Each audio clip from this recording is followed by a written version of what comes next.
Kenny Hubbs would have, he could be in the Hall of Fame with those individuals who played with the Cubs. He was living a boyhood dream, a rising star in Major League Baseball, one of the first Latter-day Saints in the game. This good-looking 20-year-old rookie wrote 2 new Major League fielding records into the books. Then, 60 years ago, tragedy on Utah Lake. We actually got the phone call, said that they'd found them. I heard the news on radio. I'm Fox 13 investigative reporter Nate Carlisle. This is the rise and loss of a Major League phenom and the legacy he left behind. Oh, that's a great picture right there. We both young, looking forward to the next season. Yeah, that's a great picture there. That's Baseball Hall of Famer Billy Williams next to a Chicago Cubs teammate, Ken Hubbs. The Cubs had an eye on him for many years. Here's a guy gonna play real sound baseball because he could do everything. He could run, he could steal bases, he could hit home runs. Hello, Billy. Hi, how you doing?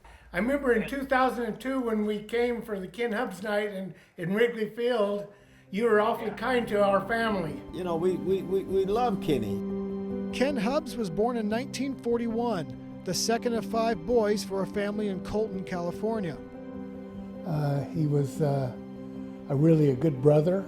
Gary Hubbs was Ken's younger sibling. My dad got polio, and it left him permanently disabled from the waist down. He felt like he was missing out, so he wanted to have a lot of opportunities for his boys. Ken Hubbs was an All-American football and basketball player at high school in Colton.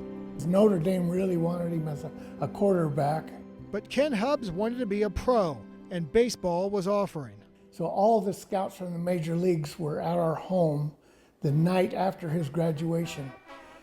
And I can remember, all these men smoking cigars. Hubbs signed with the Cubs. He joined the big club in Chicago for the last few games of the 1961 season. He became a star in 1962. But the most consistent Cub of all was second baseman Kenny Hubbs.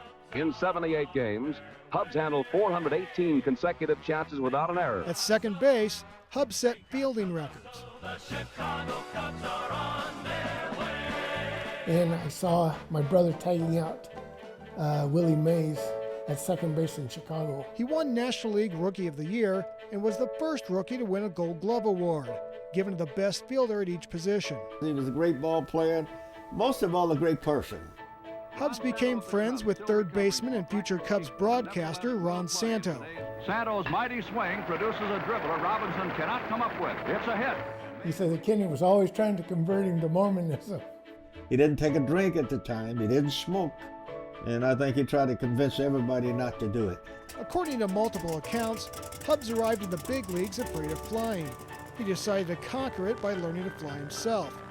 He took lessons after ball games and in the off-season, purchased a Cessna, and received his pilot license in January of 1964.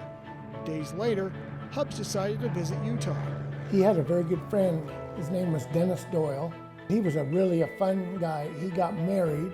He had a baby. She wanted to take the baby and go see her parents who lived in Provo, Utah. Gary said his brother and Doyle decided it would be fun to put the mother and child on the train in California, then fly to Provo and surprise them when they arrived.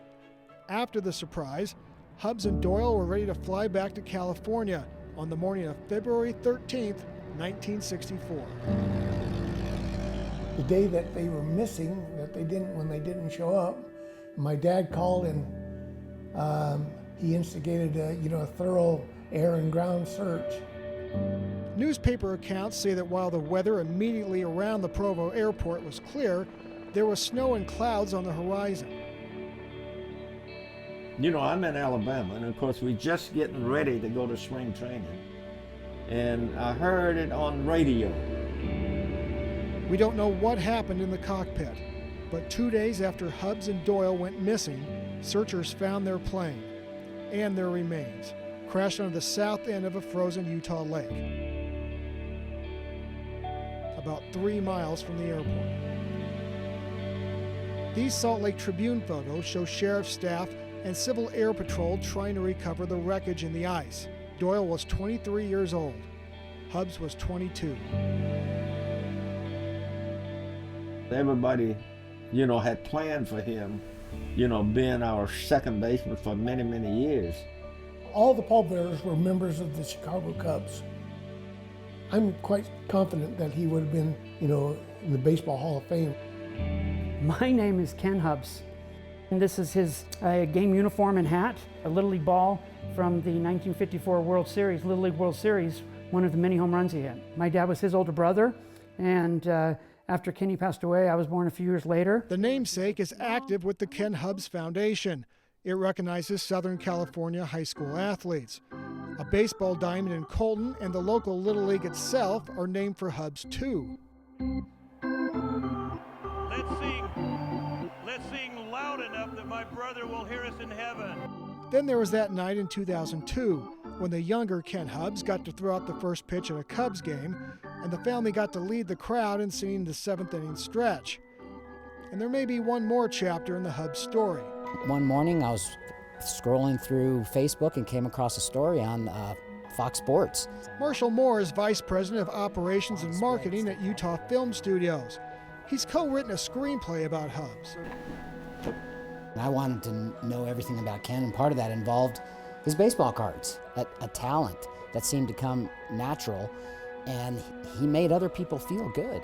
He was so focused and so prepared to do whatever he did that he rose above everybody else. Moore is trying to find financing for the film. Oh, probably around $2 million to get it done right. So we're thinking it could be easily done in Utah. I've always kind of wondered what his last moments were like. I believe in life after death. I believe that my brother's in a better place and that when I die, I'll get to see him again. Second baseman Kenny Hubbs of the Chicago Cubs.